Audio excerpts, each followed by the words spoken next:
Olá pessoal, essa é mais uma aula da disciplina de algoritmos em grafos e dando continuidade à construção do nosso arcabouço teórico, na aula de hoje a gente estuda sobre caminhos e ciclos hamiltonianos em grafo. Então, para a nossa primeira definição, a gente vai trazer que um caminho de G que contém todo o vértice de G, e lembra que um caminho não permite repetição de vértices e não permite repetição de arestas. Pois bem, um caminho de G que contém todo o vértice de G é chamado de caminho hamiltoniano de G. Da mesma forma, um ciclo de G, e lembra que ciclos não permitem repetição de vértices e arestas, um ciclo em G que contém todo o vértice de G é chamado um ciclo hamiltoniano de G. Quando um grafo possui um ciclo hamiltoniano, o grafo é dito hamiltoniano, certo?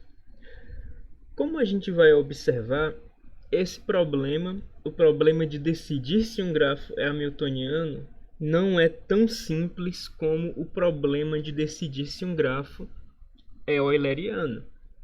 O que a gente vai notar é que existe uma equivalência, existe uma caracterização para grafos eulerianos baseado na paridade dos graus dos vértices, ao passo que para grafos hamiltonianos existem diversas condições de suficiência.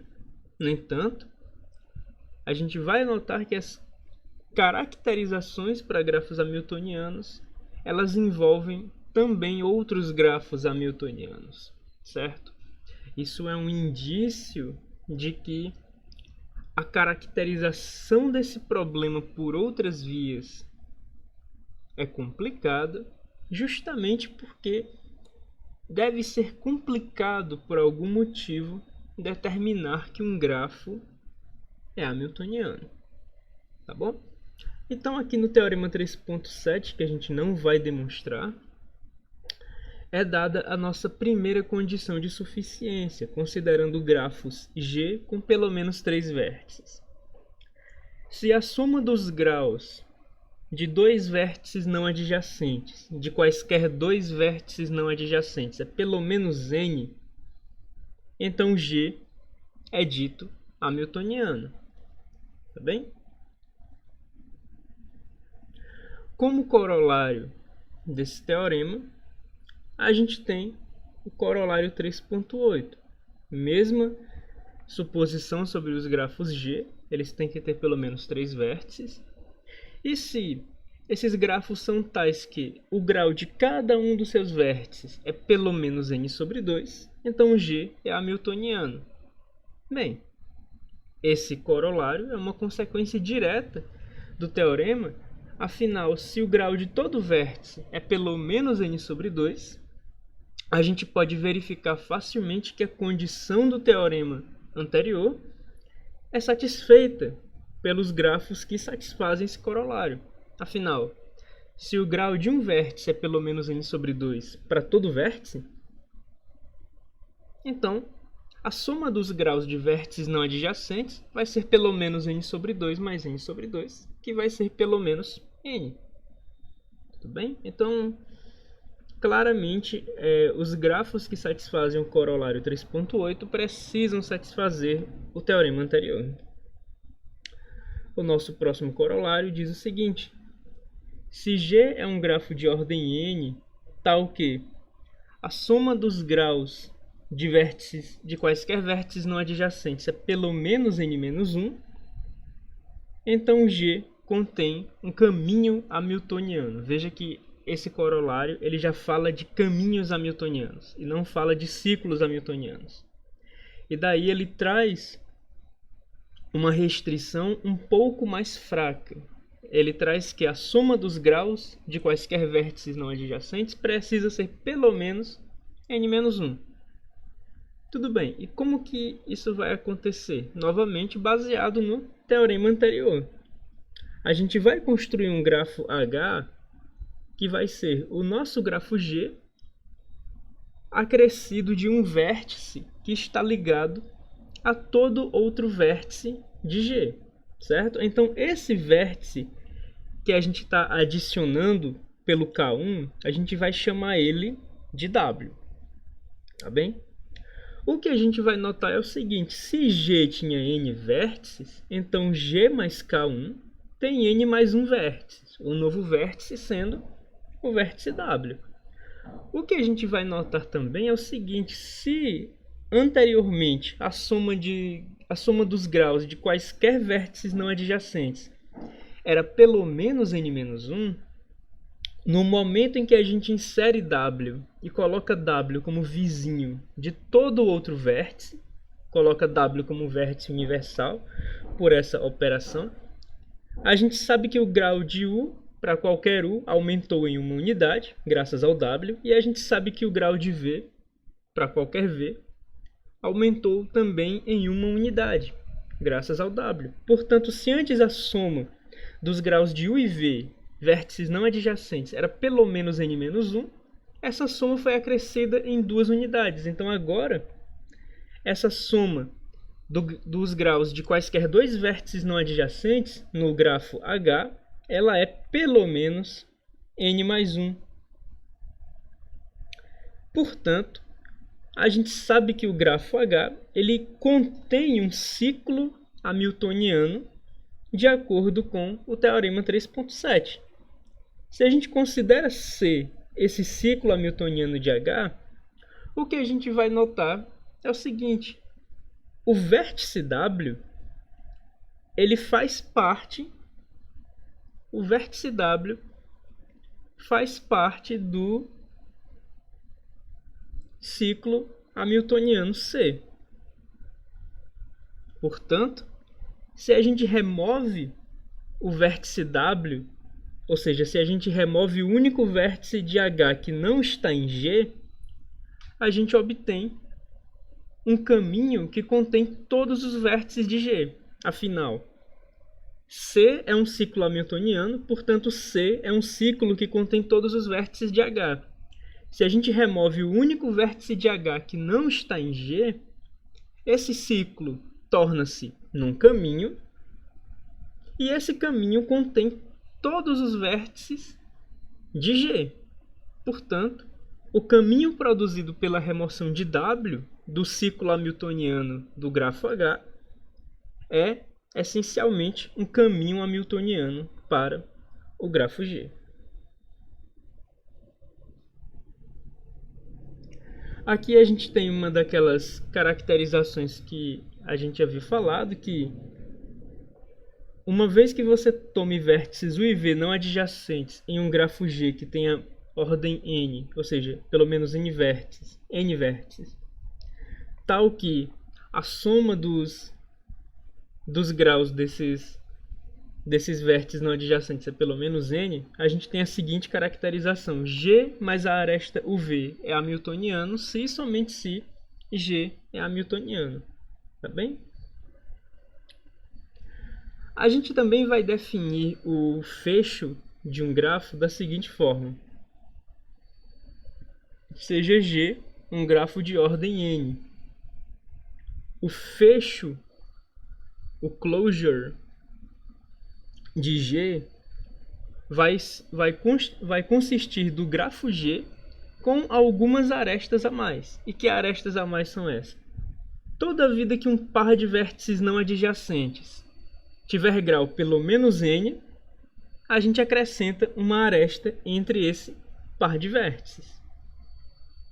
E no momento em que a gente acrescenta uma aresta entre um par de vértices não adjacentes que tem grau n, passam a haver outros pares de vértices não adjacentes que também têm uma soma de graus pelo menos n, a gente vai acrescentando essas arestas até não ser mais possível acrescentar arestas entre tais pares de vértices não adjacentes, tá bom? Até que esses pares de vértices não adjacentes deixam de existir.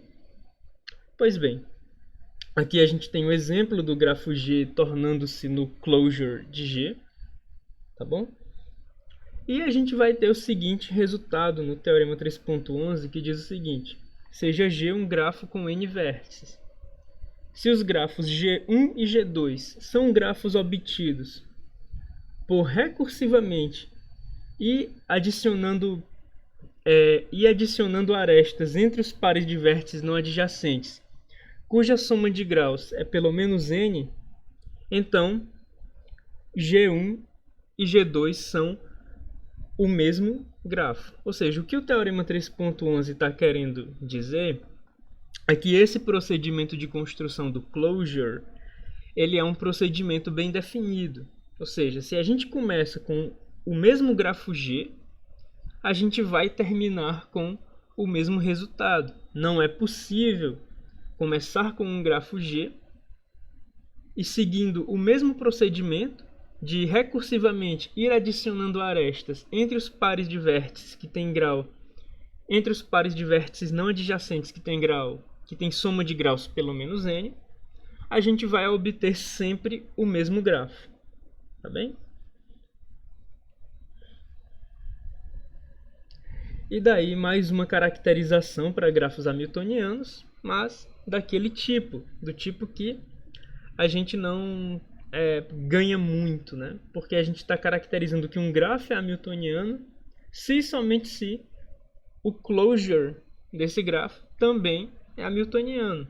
Ou seja, a gente não consegue, até o presente momento, caracterizar grafos hamiltonianos, ter equivalências entre um grafo ser hamiltoniano e uma coisa de outra natureza.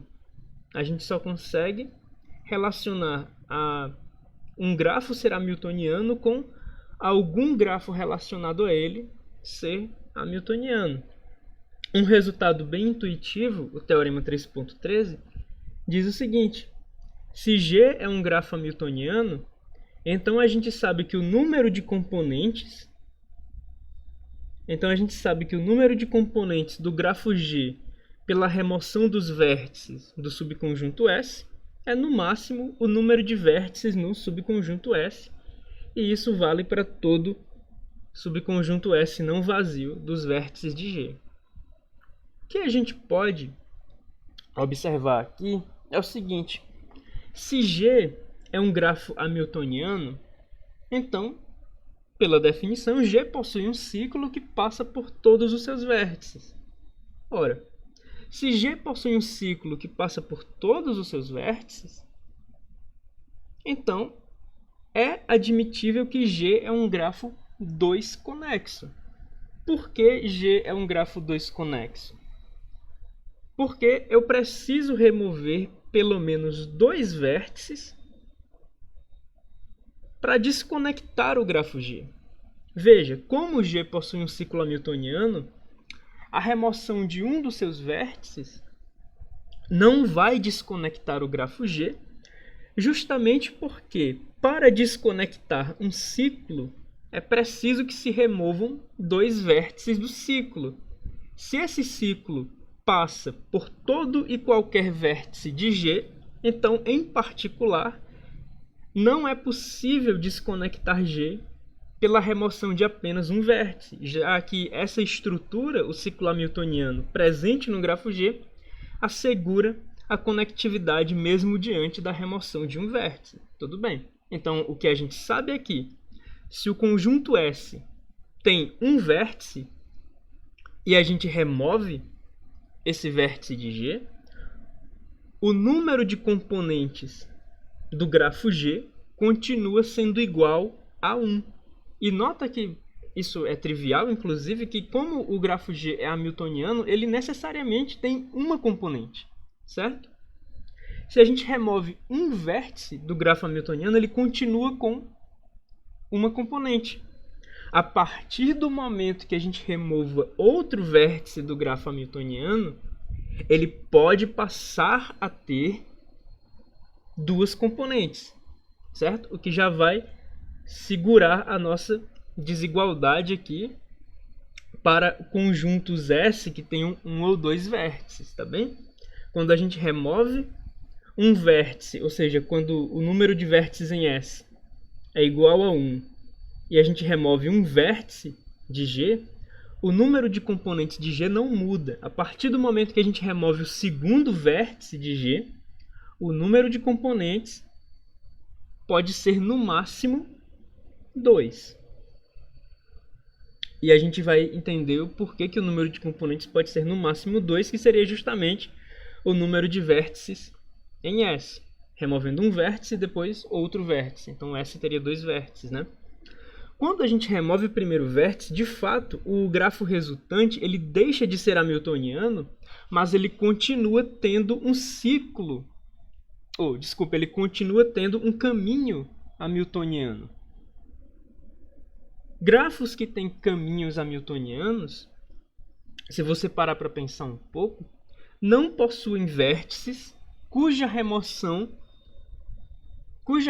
resulte no surgimento de mais que 2 componentes. Um grafo que possui um ciclo hamiltoniano um grafo que possui um caminho hamiltoniano necessariamente possui uma componente.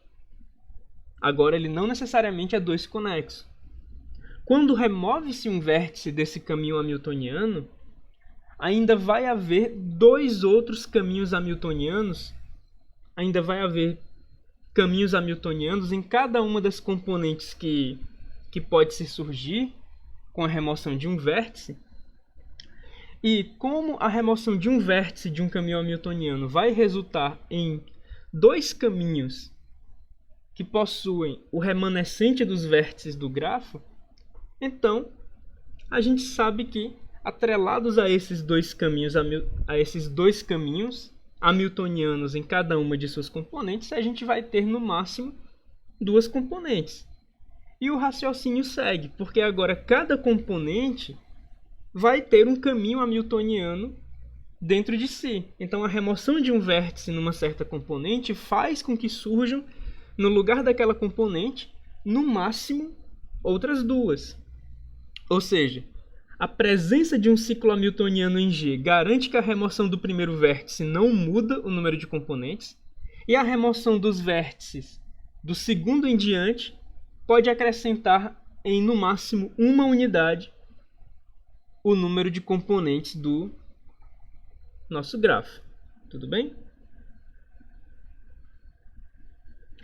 Existe o teorema de que o grafo de Petersen não é hamiltoniano, e em particular o grafo de Petersen ele acaba sendo uma espécie de ovelha negra em teoria dos grafos, já que ele sempre escapa a algumas conjecturas e a algumas definições relevantes, tá bom? É uma demonstração um tanto extensa, pelo menos eu não acredito que caiba em formato de vídeo. E a gente também tem a definição de um grafo ser hamiltoniano conexo. Um grafo é hamiltoniano conexo quando entre qualquer par de vértices U e V existe um caminho hamiltoniano que começa no vértice U e termina no vértice V. Para essa definição a gente tem que, se a gente tem um grafo com pelo menos 4 vértices e a soma dos graus de vértices não adjacentes quaisquer é pelo menos n mais 1, então G é hamiltoniano conexo. É uma demonstração bem extensa, mas acredito que não seja tão complicada de seguir fazendo a sua devida leitura. Inclusive eu pulei diversas demonstrações nessa sessão porque elas não são muito complicadas de seguir e de alguma forma eu considero-as extenuantes para o formato de vídeo, tá bom? São demonstrações bastante detalhistas. Pois bem, pessoal, sobre grafos hamiltonianos, esse é o nosso conteúdo e até a nossa próxima aula.